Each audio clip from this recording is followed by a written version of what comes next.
there. Yes, the meeting is now being live streamed. So got it. It should say the same thing on yours. And what I'll do is I'll see if it's coming up on my telephone here, or whatever it's called these days, mobile phone or cell. What do you Canadians and Americans call it? A cell or something? Dangerous. Yeah, absolutely. Yeah. Make sure you switch it off on October the 4th or something like that. I don't know. What's going on there? Oh, we should talk about that. I've heard that. Here we go. So I've got Wendy's here, Carla's here, Joanne's here. Oh, Joanne's here. I better behave myself. Wendy, it's lovely to see you. We're early. We've started early, which is good. And you didn't know it was live, but there you go. Nice little surprise for you. Definitely was a surprise. It's wonderful to see you, and thanks for having me. Oh, it's a pleasure.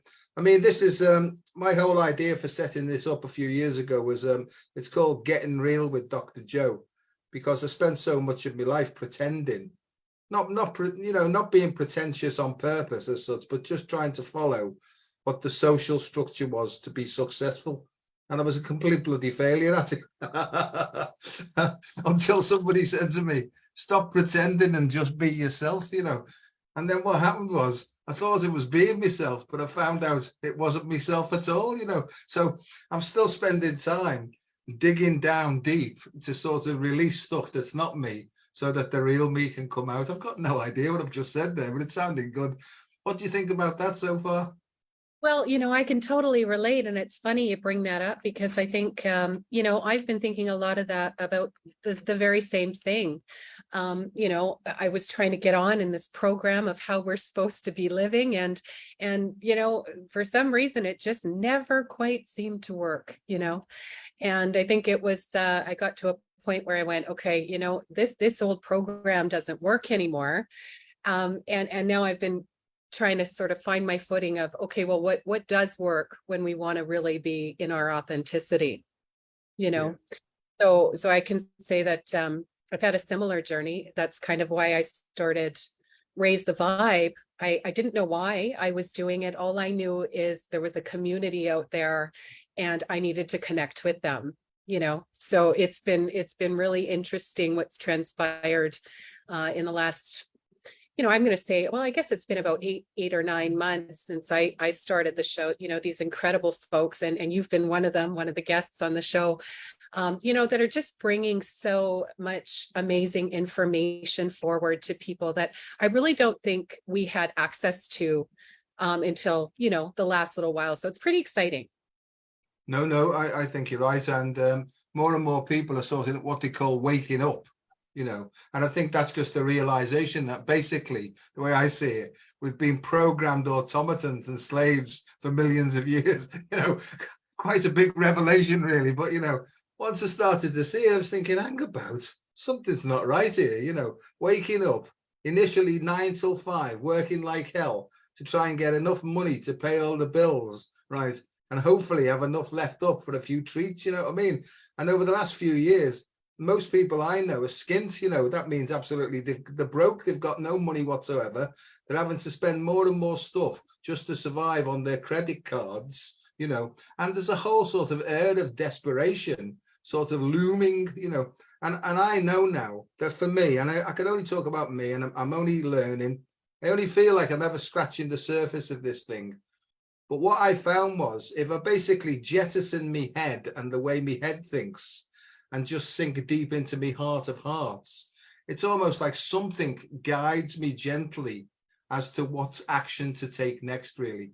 And something that I've learned as well is, and a lot of my friends aren't like this, but I am, is that there's no point in fighting what's going on out there, because that's just basically a manifestation of what's already been processed, So the idea would be to get behind it and to kick it out by creating something more beautiful, What do you think about that? This is good, we could sell this, and become millionaire. I was swimming this morning and what you just said was exactly my thoughts this morning, because, I have a bit of a community at the pool, where I live, and I've been trying to sort of, bring some of these new ideas of solutions into our immediate community, as well as the online community.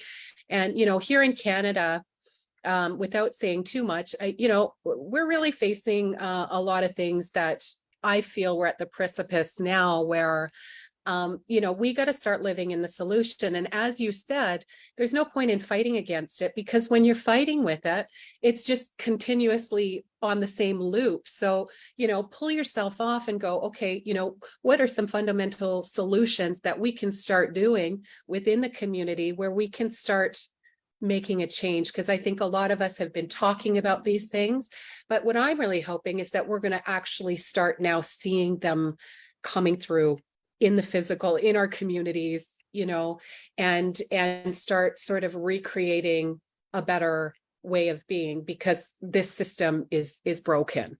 It really is. I agree, and I think it's got to start with us as individuals, really, to turn our eyes and our heads around, to look inwards and to see what really is us, or what's a program in us that's been fed to us, from the start, really. And I think that, I talk a lot of stuff about health and well-being, and I talk to a lot of people of how it used to be for me, based upon trying to follow the instructions for living, work hard, play hard, learn hard, all that, and in the end, it nearly bloody killed me.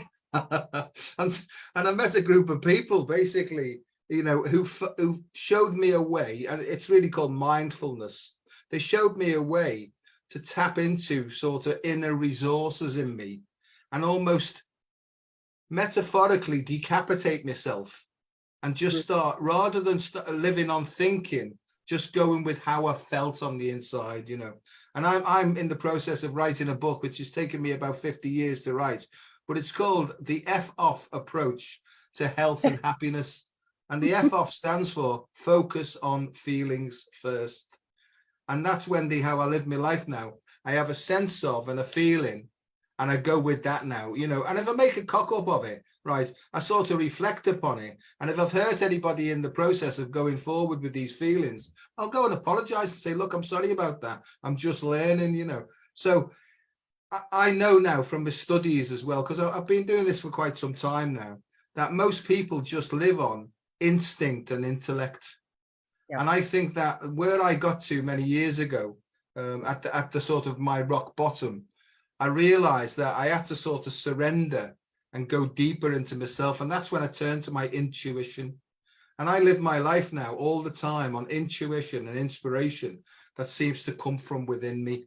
And people say, explain it. I can't really explain it. I can't explain a feeling, because they want me to sort of intellectualize it, so that they can capture it and make some money from what I've just told them. And, that's what seems to happen. You give people ideas, they go and run off with it and make millions of pounds, But in the end, fair enough, I don't mind. If the message is one of my experience, my strength and my hope, that's what I try and do. And I've become awfully straightforward in the way I live. I'm very, very frugal, actually. So I'm not buying things that I don't need anymore. I'm just buying the essential stuff. And that's where I'm up to. And I do only live a day at a time, because I've got no idea what's going to come up tomorrow at all. Over to you, old chap. Yeah, no, that's beautifully said. I think, what's happened, the way that I understand that is we've kind of gone through, and there's many of us. So this is not only a few. I believe this is actually very promising in terms of collectively. What sort of happened is we've shifted from the heart, or from the mind space into the heart space. And the heart space, I believe, has all of the answers, where the mind is very confusing. And when you're living there, you're almost on a rat wheel. You're doing the same thing every day, and you're running and you're never quite getting ahead. And I think, when you sort of come into the heart space, things become a lot simpler. It's much easier to find joy there. It's much easier to live and appreciate the things you have. And I love that you said, well, I'm living more frugal. Well, that was one thing that happened to me as well. I used to have, far too many shoes and far too many, just ridiculous things. Like and I look at it now and I think, boy, it's just clutter. It's like mental clutter, right? And so, I worked with a couple of ladies we're also on the show, talking about feng shui and the energy of the things that are in our homes and the energy around us. And, I did a full clean out, and now I am just so conscious of what I'm bringing in and the things that I do bring in. I'm so grateful for, it's a simplicity, I think, that kind of happens when we do that shift. No, I agree. And I think that we're going because I really believe that there are astrological changes taking place in the universe.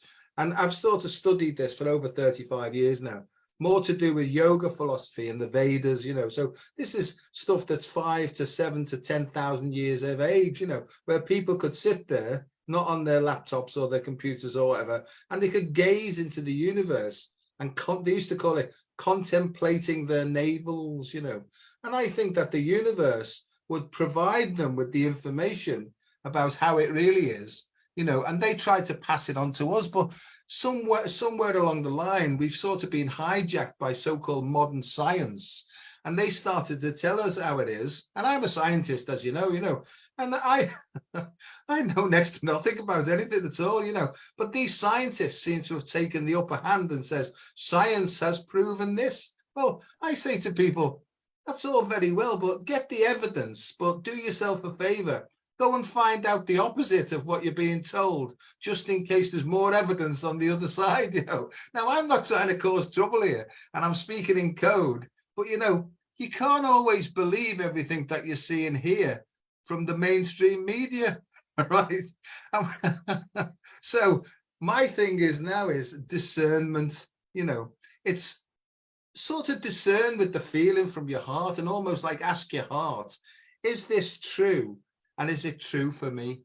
Because my whole thing is, theory is all very good, but unless you put it into practice one step at a time, nothing ever grounds, nothing ever materializes, And as I say, if you make a mistake, you can turn around again, come back and make a different choice. No big deal, My thing is, I've got no intention to cause anybody any harm. I open me gob and it does immediately, which I quite enjoy, actually. But, acting upon information received is all very well and good, but it depends where you're getting the information from, really. Yeah, and that sort of brings me to the idea of, being conscious about what you allow in again, and that includes not only things that maybe you bring into your home, but also what are you listening to? What kind of music are you listening to? What kind of programming are you listening to? Is it feeding your soul, or is it, emptying you at the end of the day where you're thinking, oh boy, like I just went through all of this and now I'm listening to this doom and gloom. I think, that's where we can really step into our own power. We have the choice to choose what we read, what we listen to, what programs, we want to take in. I prefer to listen to ones that are uplifting. I really don't know what's going on in the news, and I'm quite happy that way, to be honest. I get my news sources from various other people that I follow that I believe are making some really amazing fundamental changes in the world. But, mainstream media for me, I sort of recognize it as they have a boss, and I prefer to listen to people who are kind of speaking their truth instead. Yeah, me too. And you can feel it, can't you? Well, I can. I mean, I know you can as well, because I do just go with my feelings, and I don't get on with everybody, and that's the way I work. That is, it's not that I dislike them, it's just that their energy and my energy doesn't correspond. However, it might do tomorrow. I never close the door or anything at all, and I'm learning all the time. People say to me, you've got all these qualifications, surely you should know what's going to happen in the next week. Or I've got no idea. I don't know. I've spent a lot of time. I do know a lot of stuff about medicine and biomedical science and all those things, quantum physics and things, because I like that. It enthuses me. I like it. And I also see I've binned religion totally, because I see things in a different way there. This is only me. If you're a religious person and it's working for you and it's causing you to be more helpful, more happy, and more genuinely sort of nice to be around, then good, keep going, you know. But it wasn't working for me, although I got a lot of stuff fed into me when I was a kid that I didn't really have an opportunity to discern or discriminate, you know. And so what I've done is I've parked it now, I've put it all there. I do realize that all the major religions of the world at the root are probably all saying the same thing, which is beautiful. And it's that unconditional love is the way forward, you know. But for somewhere on the line, right, man and woman got involved in just tweaking it a bit. And it's taken us a long, long way from what I consider to be the essential truth, really.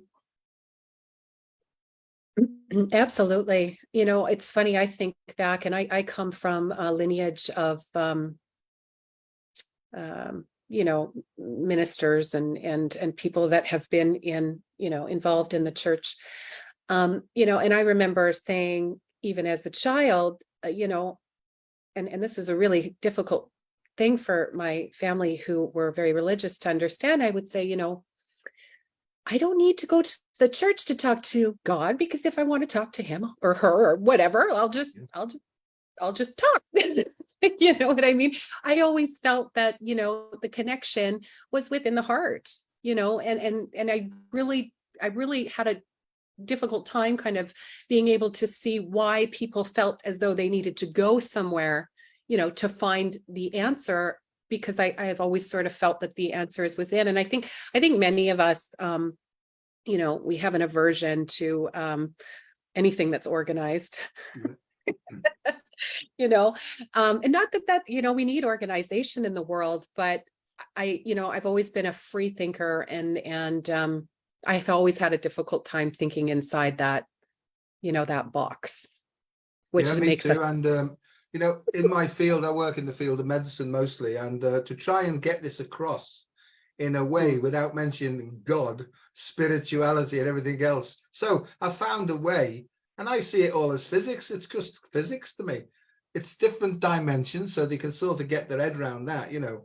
And most of my job is I'm a sort of neuroscientist, and I can talk about how the nervous system works. And where we're up to now in medicine is it's moving along now into medical physics now. So they can sort of understand the so-called invisible dimensions now. And what I'm trying to bring in is the understanding that magnetism affects electrical impulses and currents, you know, so we can use magnetism to actually impact upon the nervous system, which sends different signals to all our glands then, which secrete chemical substances which impact upon our stem cells, you know. And so then I bring in the concept of things like spiritual healing and Reiki healing. And that's when they start to turn off. But I could say, hang on a second, we're using this diagnostically, you know, we're doing functional magnetic resonance imaging. We can also use it now for therapeutic effects now. And so they're starting to listen up a bit now. I don't know why I've gone into that really, but the whole point is I know that it works, because one of the most profound things that happened to me is when I experienced an hour's session of Reiki healing, right? Because somebody said to me, why don't you try that Reiki? And my head said, oh, bollocks, you know, because I was still a scientist then, you know, that won't work for me. And they said to me, you know, the last time you tried it, didn't you enjoy it? I said, I've never done it. They said, do us a favor. Don't knock it till you've tried it. I thought, can't argue with that really. So I sat in this chair, this lovely lady, she put her hands on my shoulders, then did a bit of a thing on my head like that. And I could feel this, like, I thought, that's a funny feeling. And then this sort of peacefulness descended upon me. That was sort of one of the sort of the posts of my sort of recovery really, that I started to look into more subtle energetics of what's possible. Yeah. Well, that was out of that one. Well, I think that's what makes you so interesting, is because you really have an understanding on both perspectives, you know, and we're looking at now, you know, so many people are coming through and, you know, using sort of this word channel. And, you know, we have these people that are coming through as channels, and these things are coming through them.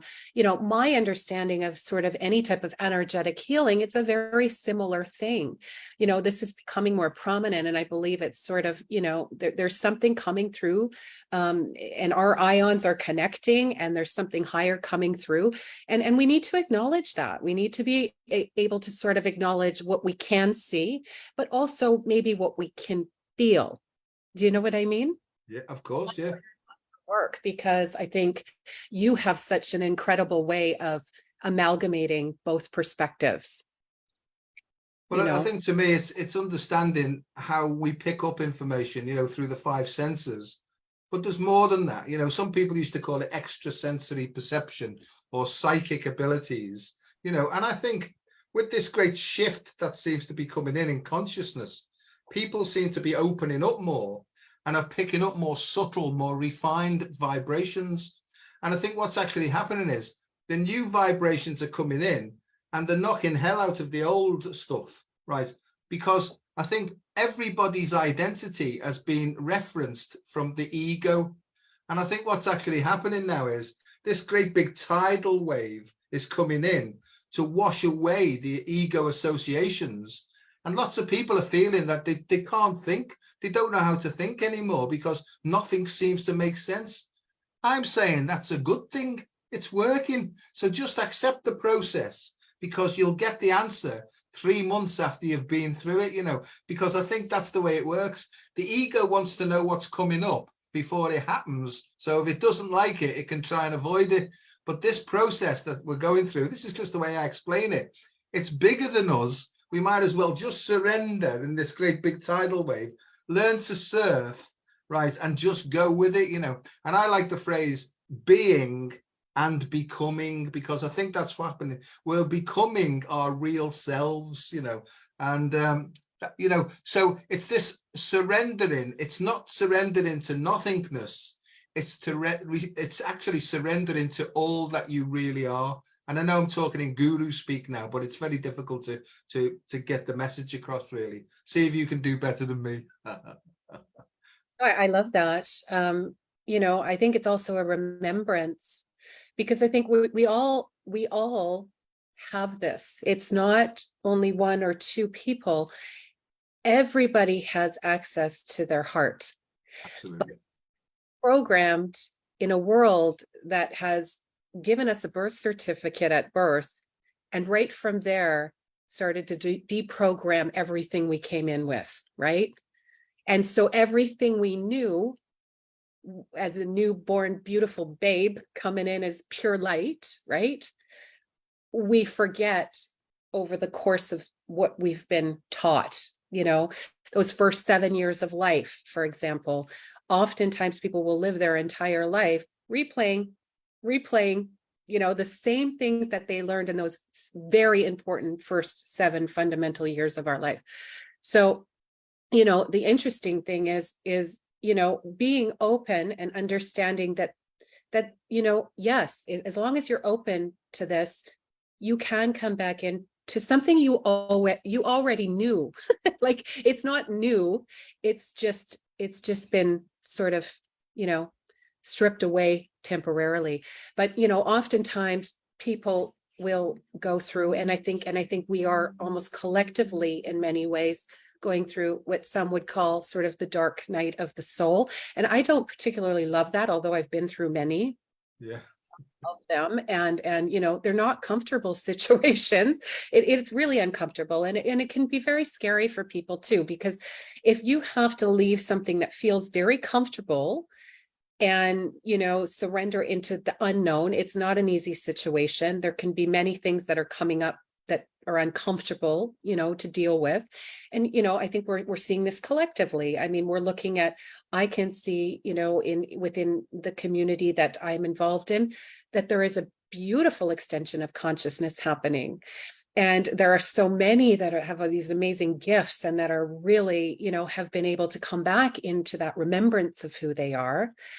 But then there is also, we live on Earth, and there's the polarity here of what we're dealing with. That's the nature of this planet.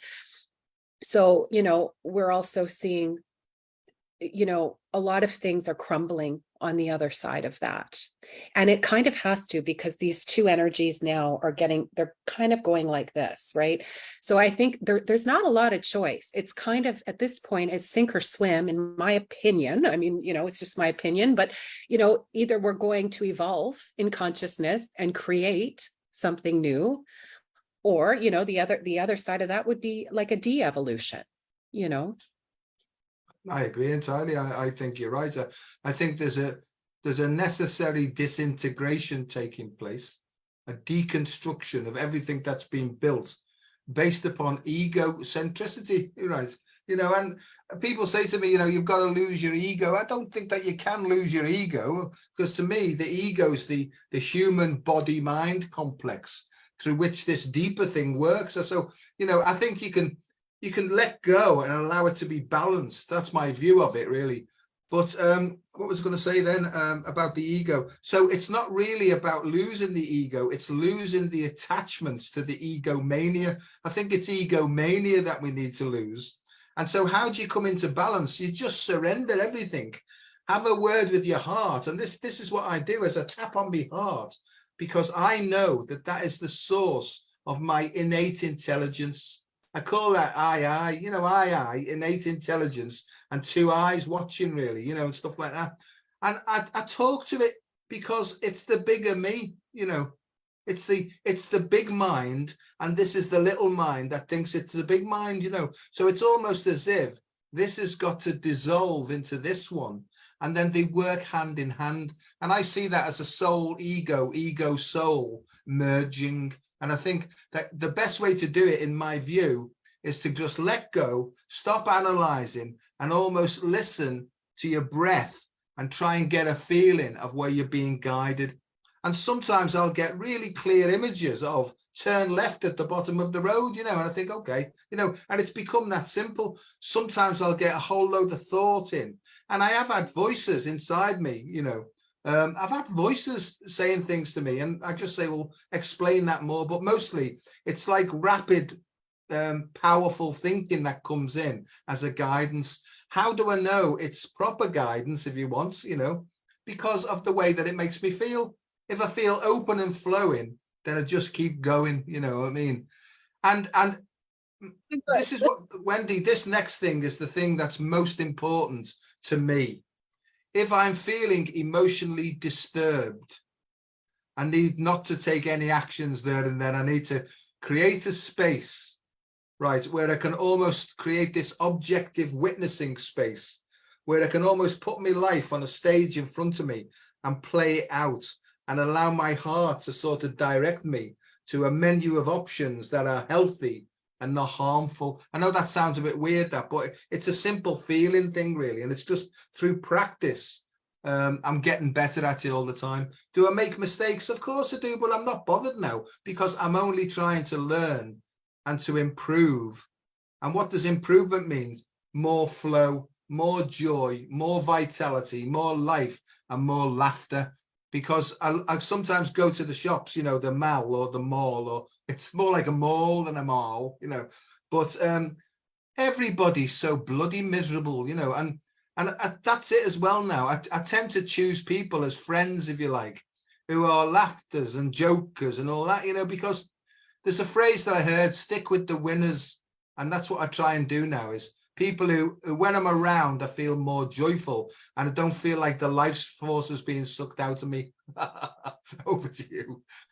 Yeah, well, like that's the meter, right? That's that meter.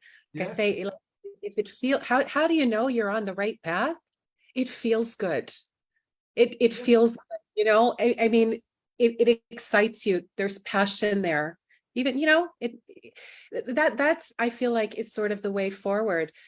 I mean, as this very empathic, being in this world, I see that other side of it, and it really is, that's where I'm kind of going, like, that's this real polarity that we're dealing with right now, without getting too much into some of the issues here that we're facing. But, there almost seems to be like a de-evolution happening with some people that are not seeming to get it. And I want to hope that, there's going to be sort of a wake up there. But I'm actually curious your thoughts on that, because I feel like there is two very sort of different energies happening right now on the planet, so to speak, right?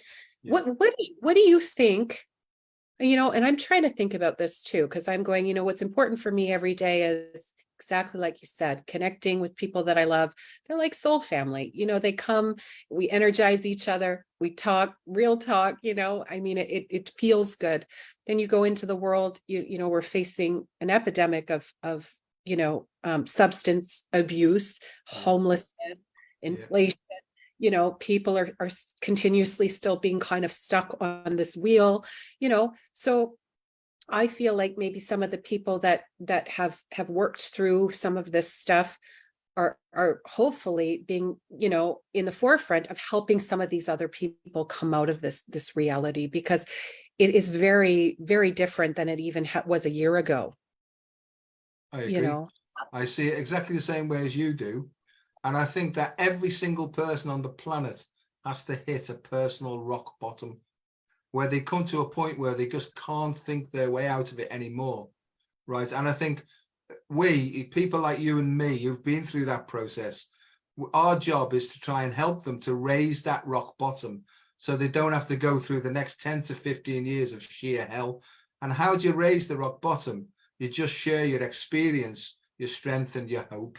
You don't try and force any message on them. You just say, look, this is what I did. I don't know whether it'll work for you, but why don't you give it a bash, right?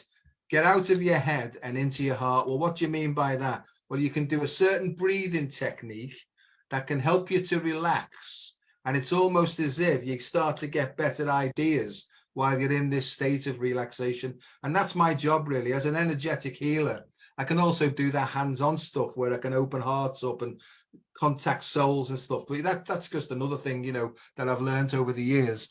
But my job is to help people to reconnect to their own source of intelligence, their own source of power, and their own source of courage and clarity, but not to give them any advice, because sometimes you can go to coaches and psychologists and talk in therapies where they say, well, why don't you do this?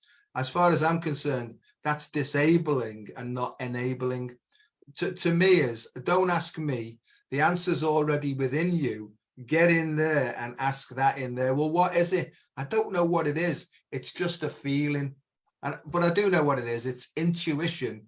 It's the inner guru, the inner guidance. And really, it's what all the major religions have been talking about for years, right? Is that the keys to the kingdom that you're looking for are within you. You don't have to go outside for experts. You've already got your own expert within you. So yes, I do see almost like parallel lines now. And people who haven't quite got this uplift yet seem to be sinking, but maybe they need to sink to the point where they hit the rock bottom so that they can bounce back again. I don't know whether that's made any sense, but that's how I see it. Makes sense. I mean, again, talking kind of about the collective dark night. However, on that, there's also this middle ground I see where, so there's that polarity, there's that real polarity. And then there's this middle ground where, people are sort of starting to come out of this. And, I know for me, when I started to come out and realize that I was my own being. I was not my conditioning. I was not the family I was born into. I was not, I was not the job or title that I was holding, right? I was the being here, spiritual being, let's say, having a human experience on the planet. And that is a lot for people to sort of come to the realization of. And when you talk about the work you do, I would say, like, for many years, I identified as a coach, and I don't think that's the right word anymore. I think now what I identify as is more of a space holder, as a space holder to sit with, and, just be there and kind of know that, I understand what you're dealing with. I understand, what that feels like. And I think, it's important for people to know that there are people that they can reach out to, if they are experiencing kind of this shift, because, there's a lot of them that are coming out, right? Absolutely. And I think also we have a responsibility.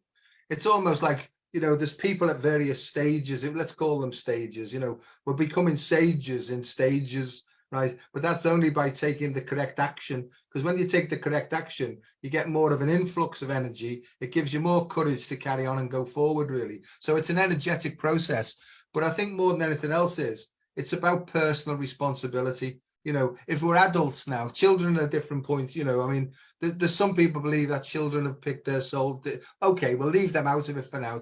But I think that once we're adults, we have to be responsible and accept that we're where we're at because of all the choices that we've made up to that point, and to say that they did it to me takes away your power, really, and your responsibility, because nobody did anything to us as an adult, right, without us accepting it at some level. And that's what honest to God, Wendy, I couldn't accept that for years, because my finger was always going out to say, look what they've done to me. And somebody said to me, that's like a V, that, Joe, isn't it? Like V for victim. And I said, what are you talking about? Well, that's like, look what they done to me.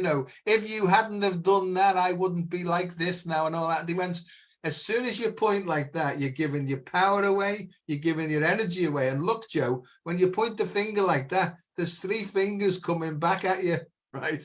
And I know now that I, self, and me, it's up to me to take a step back. And I love what you said about space. I see it like it's creating space. It's like outer space and inner space working together, really, so that you can get some distance from what's going on in your own drama of life.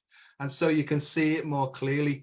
It doesn't mean to say that you can't have fun, because if you're not having fun, my view is that you're not doing this right. And I don't mean to say that, there will be things that bring real grief and all that sort of business, but it's all the head working emotions that we have to watch out for, really. Sentimentality is a killer in my view, because sentire means to feel, but mental means to make it up, really.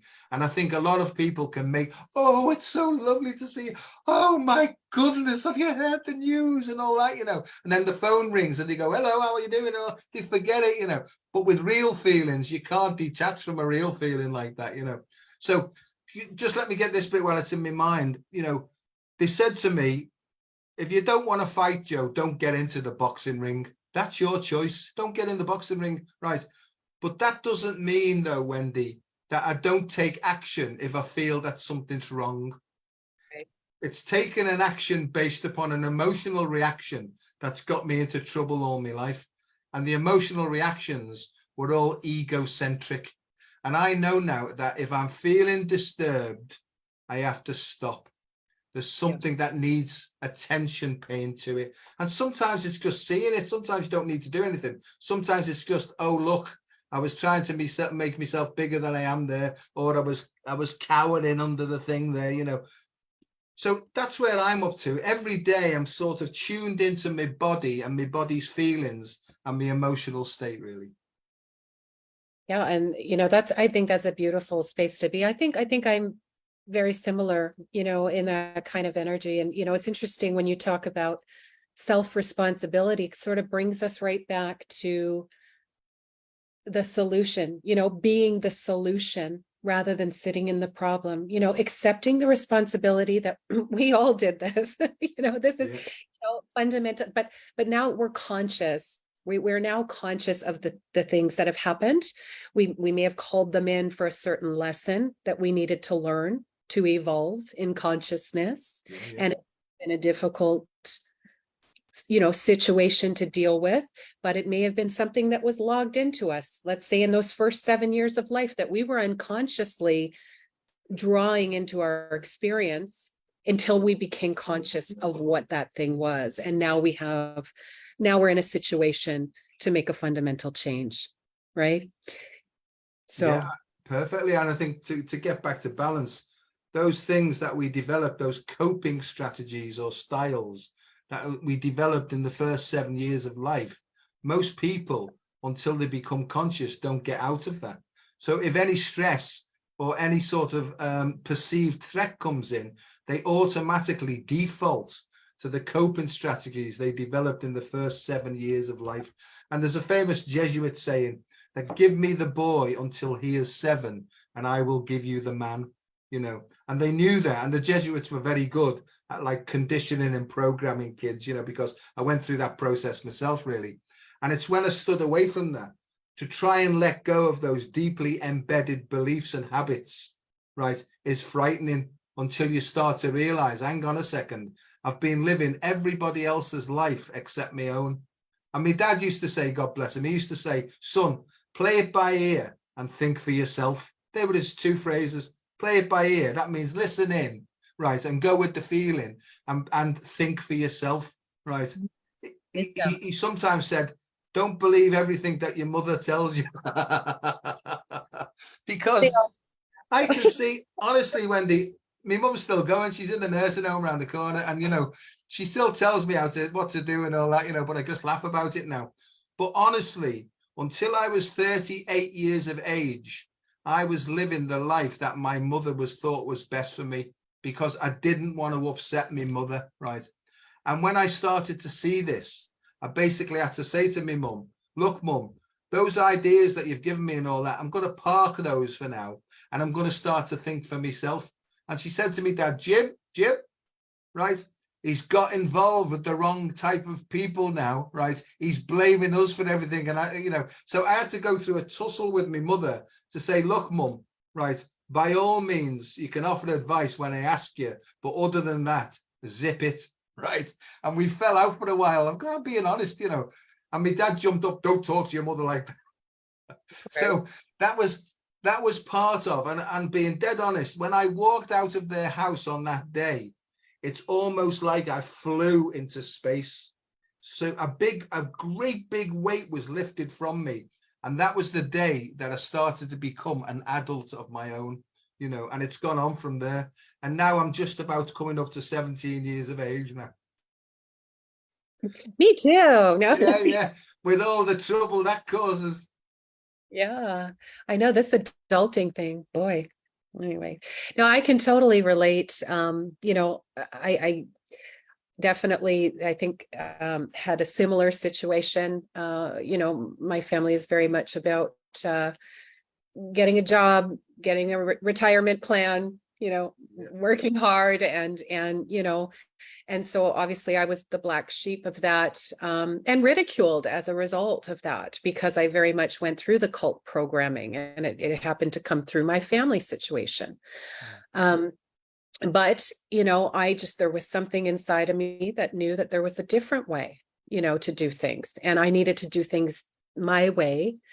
And I couldn't do things to please other people anymore. And you know, that as a result of that, you know, it did put me into a situation that was difficult. However, I then became the master of my own experience, you know, and you know, moving back in, and I just feel like I need to touch on this again, is those 7 years of life, you know, the people that may still be sort of running into, and I call them unconscious programs that we continue to play out, because something higher is coming through to teach you to evolve this idea, right? And unfortunately, you know, for many, there's been a lot of trauma that has taken place, and so I think we're also seeing a little bit of that, you know, in the collective, right? So it's not easy to like step into your sovereignty and you know, be able to even say that to your parents. That takes so much courage, especially when you've been raised, you know, to get along, do as you're told, right? Be in the herd mentality. It's not easy to step outside of it, you know, but I think when we start seeing things that aren't working in our life, or we start coming up against things that are very painful or difficult, I think it's important, you know, to realize that these things are coming up for us, because it's giving us a beautiful opportunity to open up, to make a better decision, a better life next time. And it does become a lot easier when you do face these things. You know, I think, yeah. Couldn't agree more. I think it's called karma, and I think it's called neutralizing karma. And I think also what I've learned is from the yoga philosophy, the Vedas, and all sorts of other things, is that we have to deal with our personal karma, and then we have to deal with our ancestral and collective karma then as well. So it's almost as if we're going backwards in order to find out where we were purely unconditioned. And I see that. And in the Buddhist philosophy, they call that getting back to the original smiling face of the universe. And I think in order to do that, there's almost like a sort of retrospective spiral of cleaning, you know, like a pipe cleaner. You know, we're almost going back now with the unicorn's horn, because that to me represents evolution. So we're almost like going back with this pipe cleaning horn to clear all the crap up that we've been working from. You know, that's how my head works in this way. But I see now as well that if you don't get it right, it's coming back that quickly now. It's like instant karma until you make the right decision. And when you've made it, this is what happens to me is I think I should have done that 30 years ago, but you can't, you see, because it's representing itself now as a representation of something that's similar, not exactly the same, because it's all about pattern matching, right? For us to take the right action. You know, and I see DNA, God knows why I'm talking about DNA now, but DNA is crystallized behavior. And I see it as a multi-sensory sort of globule of our behavior. So it comes, a pattern matches, it opens up, we get the feelings, we get the smell, we get all that stuff. If we can then learn not to emotionally react then based upon our default mechanisms and take a step back before we take an action, then we've got a chance of, hang on a second, I did that then, maybe I'm going to try this. And you'll know if you're on the right path, because when you think about trying the opposite, you'll get a grip in the gut that will try and stop you so that you do what you did before. It's not going to work anymore, Wendy, as you know. And can I just say this is what I've learned is so important.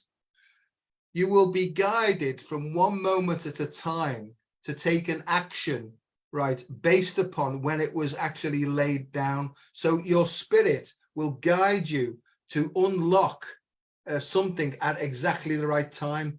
If you go elsewhere and somebody else tells you to do something else, you actually might be disadvantaging the situation, really. So you've got to trust.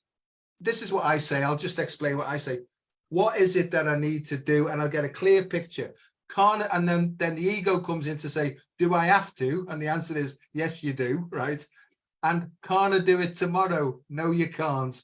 And then I say, well, okay, give me the courage and the strength to do it. And then I'll go and do it because I don't want to do it. And as soon as I've done it, I thought, I'm glad I've done that now. I don't know whether that makes sense, but over to you. Yeah, I mean, I think it can be either tons of bricks or it can be wings where you're all of a sudden flying free, right? And I think those are two very distinct feelings, and which one is, on your soul evolution, and which one is, maybe holding you back from that. So, again, that brings you to discernment. I think you'd mentioned discernment, and I feel like that's kind of an interesting maybe topic that we could discuss on that too, because I mean, how do we discern, going within our daily lives, how do we start sort of understanding this discernment process? And I think, again, does it feel heavy? Does it feel, or does it feel like you can take a deep breath? And really, it should feel like you can take a deep breath, Yeah, and I'm starting to do talks at the moment called the breath of fresh air, it's called. And what I'm doing is, from the medical point of view, I'm showing how our breathing is intimately and intricately connected to the way that our heart works. Because in fear, we can have a short intake of breath, a sharp intake of breath. We can stop breathing. We can go into very shallow breathing and all that. If you become aware of your breathing, it will give you an indication of your emotional state. If you're breathing freely, right, nothing to do, carry on, enjoy your life. if you feel tense and restricted and your breathing is restrained, take a step back. Do what you said before, is create your own personal space, get back to free breathing, and then say, why did I tense up in that situation? What do I need to learn in this situation? So it's almost as if you need to do like a spot check inventory, or you can do something at the end of the day where you recall the day, recall where you felt uncomfortable, and then ask in that sort of sacred space, what do I need to do if it comes back again? You know, it's a bit like, I always remember, you know, my dad, because they were devout Roman Catholics, my mum and dad, and it worked for them. It was fine, but it didn't work for me. But I said to me, that my dad said to me, you're not half improving, son. We're so proud of you, you know. And I feel, oh shit, I feel a big wave of emotion then coming in. Whew. It's me old fella, he's with me all the time, my dad, you know, he was my hero, my dad, and he still is, you know, in the world of spirits, because I wholeheartedly feel that. And he said to me, you know, what is it you're doing? I said, well, I'm doing a lot of meditation. And he went, ooh, he said, that's against our religion, that, son. He said, you can't do that. And I said, Dad, it's against your religion. I said, but it's not against my religion, because for the moment I'm doing this and it's making me better, right? And he said, fair enough, son, carry on. And in the end, he started to get interested in mindfulness and meditation and deeper contemplation. So it actually enhanced his Roman Catholicism, you know, because there's no fight, you know, there's no fight with the true principles of all these religions at all. You know, I don't know why I've said that, but that got me there. Thank you, Father. Yeah, discernment to me is it's a feeling, it's an energetic process. And the other thing is that if you don't know what to do and you've got a whole menu, they're all like a carousel. I'll try that one. Let's see where that takes me. And if it gives you the sort of feeling of, go and have a look at something else. And then there'll probably be one or two that go, that might be the way forward. That's how I sort of live my life now and project into the future. Yes. Yeah, that's another sort of part of this is I feel like, what time is that? Well, the time is now. Yeah. Yeah, and what exactly. time is it? In a minute from now, it'll be now then. Exactly. Yeah, now then. So, you know, I think part of it too is learning how to be present and live in the present moment. And that's a very interesting concept when we've been programmed with the tick-tock clock, right? Absolutely. Yeah. And you know, so and I mean, come on, we can't, like, there, you know, this is something that I'm learning as I'm moving forward. And I mean, I'm still, you know, there's still this programming that comes up for me, and I'm still part of it, you know, but then I come into, I would say, my higher, I'm going to call it my heart. I like it. I like to say heart. I come into my heart and I go, what time is that? Oh, the time is now, right? Well, what am I doing now? What does it smell like now? Yeah. What does it look like outside now? What is my cat doing now? Do you know what I mean? What is, you know, and I think that's a big thing too, is like taking that time to be fully present in the now, and to do that 24 hours a day. I don't know. I mean, I don't know who can do that. Maybe some sages up in Tibet or something. I don't know. But if we can start bringing the principle of really becoming present, even if it's like for 1 or 2 minutes a day, that would make a huge difference, you know, like in our overall well-being, I think, because when you're in the present, you're not thinking about what happened in the day. You're not thinking about what you're worrying about. You're not thinking about anything. You're just enjoying the senses and the moment and the beingness, right? And I think, you know, there's definitely a beauty there. And if I could say anything to anybody, if you could even just start practicing that for 1 minute a day, take 1 minute, it's your now minute and what's happening now. That's a great practice for, I think, developing consciousness as a whole. You know, I agree entirely. And I also help people with the breathing, like we've mentioned, you know, to allow the breath to breathe us, because most people's breathing is actually also a taught thing as well. You know, we're taught and we program our breathing based upon how we process information. And sometimes that's why having a great big scream and opening our throat up and really venting our spleen and letting everything out, that almost like resets us back to natural. And for the time being, you get a big, clear breath where there's no obstruction. That to me is presence. It's the present moment. It's being in the now. And that's the way I feel that we should all be living, you know, or working towards living in that. And if it's forced in any way and it's the head trying to keep you in the now, that's the wrong way round. It's basically about getting the head, throwing it away and allowing it to come up this way like a big flow, really, you know. And that's why energetic practices like Tai Chi, if you really focus on the movement, there's one called waving hands in the clouds. And what they do is they get you to imagine that you're gently drawing through the mist of the clouds, the grey clouds. And just in that process, your mind is engaged. It's disengaged, actually. And your heart is engaged in the feeling of it all. So not only are you feeling, so there's the emotional bit, but you're moving as well.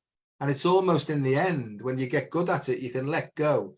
And it's almost like it starts moving by itself. And I honestly believe that's what some people will be called being moved by spirit. You know, it's just a feeling. Oh, that was pleasant. Yeah, pleasant in the present. I like that. Oh, yeah, sorry, you had engulfed me there in that moment. It was quite nice. Yeah, you know, I mean, I think now, I guess what's coming through for me is you know, the creation of sort of this new paradigm that I foresee happening now. I'm going to get a watch from Kate Lumley, that Now watch. That came through my head too. She makes those. I'm going to get one of those. But I guess kind of coming back into the solutions of what's happening, you know, and like you had said, you know, I mean, I could sit and be quite upset with what I can see happening to the people of my community and to the planet as a whole. Or I could say, okay, you do you, okay, and you can deal with your stuff, and I'm going to take personal responsibility for me, my family, my community, and I'm going to do what I can to start creating another way, right? And so I've been looking at sort of with some other folks about developing, you know, some different ideas and systems. But I think being a part of solutions right now is so important. You know, and I think when we do that, when we're actually in that energy, I believe collectively we just have such an amazing capacity to create. And I think that's what's exciting too, with, like, you know, this incredible possibility of all of the awakening that's happening on the planet. I mean, like, some people say it's a very small percentage. I would say I disagree. I would say, you know, this is very promising.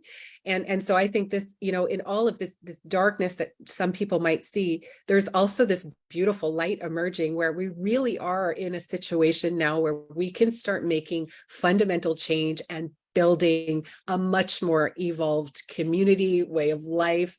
You know, we can live in accordance with our planet, right? And you know, there's just so many amazing things that we can be doing moving forward. So I just wanted to, like, you know, send that out there, that, you know, that this can be a very exciting time too. I think it's just all a matter of where you place your I'm not even going to call it intention. I'm going to say passion, where you place your passion, and where you place, you know, the love in your heart, and how you project that into the world. That is also going to be a beautiful possibility for many of us moving forward. So stay away from the doom and gloom. No, I couldn't agree more. I couldn't agree more. And I think it's important to be positive and realistic as well, because that stuff is happening. It's still being created by some. But as you say, is let them get on with doing what they're doing, because I think what's happening is the mirrors get, you know, the reflective mirrors getting closer. So as people start to take action against the sort of principle of freedom, right, they're going to get battered with it very, very quickly, really, you know. And if we can see that pain is an obstruction to the free flow of unconditional love, because that's how I believe it is. You know, pain is just an obstruction, really. And how can we get rid of pain? You get rid of pain by taking the right action based upon spiritual principles. Because I think what I did was I had a hole in my soul, right? And I was trying to fill it with material things all my life, you know, and temporarily there'd be some relief. But after a day or two, it would be, that's not right. So it's got to be something, in my view, and I'm not trying to get religiously or anything like that, but in my view, it's got to be filled with the spiritual actions, really. So the hole in the soul is a spiritual thing, right? It needs to be, and what do I mean by that? And that means in line with your particular soul's curriculum or your soul's purpose.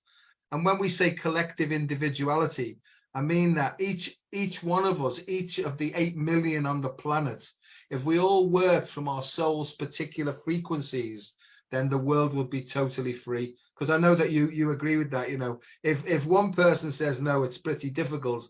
But if 8 million people say no, we're not having that, it's dead easy, really. You know what I mean? And I think, as you say, I can feel this really, really strong upsurge coming in, this powerful, you know, levitation, basically. And that's why I see it. You mentioned the heavy weight of the bricks. That keeps us in revolution. So we're just going round and round in the same old circle. I think when you hit a rock bottom, it almost like switches, becomes the ceiling to the next dimension. And if we just wait, we'll be lifted automatically then into the next dimension. And the way I try and explain that, Wendy, is like a goldfish that develops its tail fin, and they're all swimming around like that. And one day, this rebellious one, he flips like that and he gets shot out of the water and he can see this great big new world. But he flops back in and he says to his mates, "You're never going to believe this, but there's a great big new world out there." And they're all going, "Oh, Billy, shut up and have another drink." You know what I mean? But that's what I mean, is we're all having to develop these new tail fins to flip us out and take us into the next dimension. You know, I've got no idea what that's about, but I'm sure Kate Lumley could knock up a thing on that one, you know, right? Okay. But she was, just let me say about something, you know, we were talking about feng shui, and I believe wholeheartedly in feng shui, but she's met some people who call it feng shui, right? Feng shui. And that makes perfect sense to me, because Wendy, if it's not fun, what's the bloody point? What's the point of living if it's not fun? Exactly. I mean, yeah, let's face it. Outside of all of this, we're here having a human experience and we want to have fun. We didn't show up here for it to be all doom and gloom and, you know, hardship. I mean, and you know, when I think about my life experience, I certainly have had a lot of fun and will continue to have a lot of fun. Yeah. You know, I think the more fun we can have, you know, that's number one medicine, I think. I really do.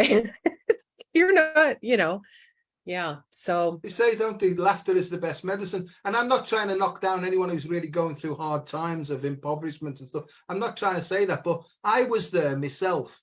And by following this sort of heart of hearts feeling, I've managed over time, and it hasn't been easy. But what I'm saying is, the more and more and more, if I can see every day as, okay, this is challenging. I've got a set of skills and abilities in here. How can I apply my particular skills and ability to overcoming this challenge or improving it? And that's the way I live my life now. I see it as a challenge. My first thing is, fucking hell, how am I going to get through that? And I go, hang on a sec, shut up. Let's go in. Let's see what we can do now. And that's how I sort of try and live my life, you know. yeah. And, you know, I think also too, understanding when they come up, I mean, I still have triggers, you know, all of the time, right? Like they come up, I pay $10 for 6 apples. It upsets me. Yeah. You know, I have this trigger coming up, but then I go, you know, there's 2 ways I could look at that, I suppose. And I could say, okay, this is very upsetting. Or I could say, you know, I feel incredibly grateful that I'm able to buy these apples. Yeah. Right. So again, I think it's always a matter of perspective. And if it does, you know, it bothers me, well, why? Okay, so I'm going to look at it the other. Why am I getting upset over this? Well, maybe because, you know, in my younger years, you had to work hard for money. That was a program that was instilled in me, right? Or there may not have been enough to go around, right? So now this is a fear-based sort of program that came through in my youth. So that's why I'm getting upset. Or, the government is hosing the people, these are the things that'll come through the mind's eye. And then I go, you know what? I'm really grateful for everything that I have. I'm grateful I can purchase these, I can share these. I always have enough. And, I feel honestly incredibly grateful for that. So two very different energies, right? Yeah. One, Oh yeah, absolutely. and I do get the trigger. I mean, I get it. I'm human. We all get these triggers, whether, that's an example for me. It's going to be different for everybody, what those things are. But again, looking at why is it triggering me? Where perhaps did that come from? Is there something that I was told, let's say when I was a child, that made me, believe something that would make me react in this certain way? And then, maybe looking at it as, okay, what's the other side of that? It's always gratitude. Yeah, always. Always gratitude. I agree. And, my sponsor, he was the bloke who guided me through all these things. I used to moan to him, oh, I haven't got much money and this, that. He said to me, have you had something to eat today? I think, why is he asking me that? Yes, I have, yeah. How did you get here? I said, I drove here. Oh, so you've got like fuel in the car, have you? Oh, you've got a car as well. I thought, oh, he said, Joe, he said 6 months ago you were sleeping on a park bench. Right. I think you're doing okay, really. And I thought, yes, I am, but it's horrible, isn't it? When you're in a low mood and someone suggests you do a gratitude list, I always want to take a knife out and stab them, but then they're right, because just writing a few, because I'm like, oh, and then I go, that's true. And it's changing your polarity, isn't it? It's like they used to say, is two wolves in the heart, one black one white one. Which one you're going to feed, Exactly. Yeah. I mean, there's always two ways to look at everything. I think the biggest piece though is, like you said, mindfulness. And so if we have the trigger, something comes up, it triggers us. We have an instant reaction to that, not a conscious reaction, an unconscious, reaction versus a conscious response, which are two very different things. But going, okay, wait a second, wait, I just had an unconscious reaction to that. What was that about? I agree. And then the other thing I've learned as well is the out breath disengages you from the emotional reaction. Breathing out, it's well-known neuroscientific thing to do with what's called the vagus nerve. So the vagus nerve is quicker than the masculine side. It grabs first. It's like a brake, but it's not the first thought. You can't do much about that first thought because it's quantum fast, right? But it's what you do with the second thought that's important, but you only learn this as you go along, really. Yeah, the vagus nerve. I've been seeing a lot of that's been coming in for me. I'd like to know more about that. That's probably another conversation. But that seems to be kind of, I guess, is that sort of the root of the nerve, like our nervous system? That's kind of where it all. Yeah. It's the feminine side. It's the sacred feminine. It's associated with the sacred feminine. And it's the feminine side of the nervous system. There's a masculine side called the sympathetic nervous system. And then there's the parasympathetic, and the vagal nerve is the biggest one. It travels throughout the whole body. And symbolically, what's happened is the patriarchal, paternalistic, masculine side has really pinned it down and kept it in its place. With this consciousness shift that's coming in now, that's actually releasing that now. So the vagus is taking its full place now. So what's happening is the feminine energy is coming up, right? And the masculine energy is settling down. It's not a fight, because when they get to that neutral point, they're actually working in perfect coherence and perfect harmony. And how do you get to it? You don't get to it by thinking about it. You get to it by not thinking about it. So you have to let it go. And then you have to allow the third energy to come in. It's the scales of justice. You've got the eye there and you've got the two balances. Well, you have to go from the eye up into the crown, into outer space, and then everything then resettles down then and balances itself then. And then you start to get different thoughts, different tastes, different feelings, and everything else. It's all about letting go and letting nature take its course. Oh, it's so nice to see you, Doc. Well, BJs, it's so lovely to see you too. And we'll have another one of these down the line, shall we? Love that, for sure. All right, hopefully we get one in before Christmas, see how you're getting on. So thanks, Wendy. Thanks. It's lovely to see you. And have you got any final words before we close down?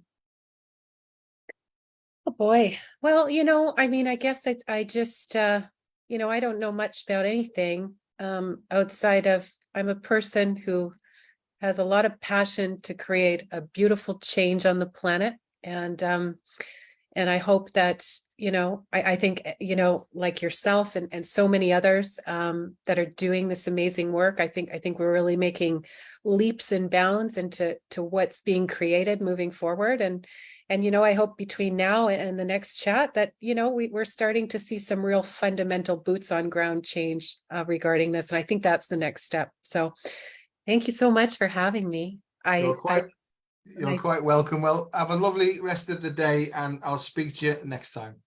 Okay, much love. Thanks very much. Thanks, everyone. Bye-bye. Bye, everyone.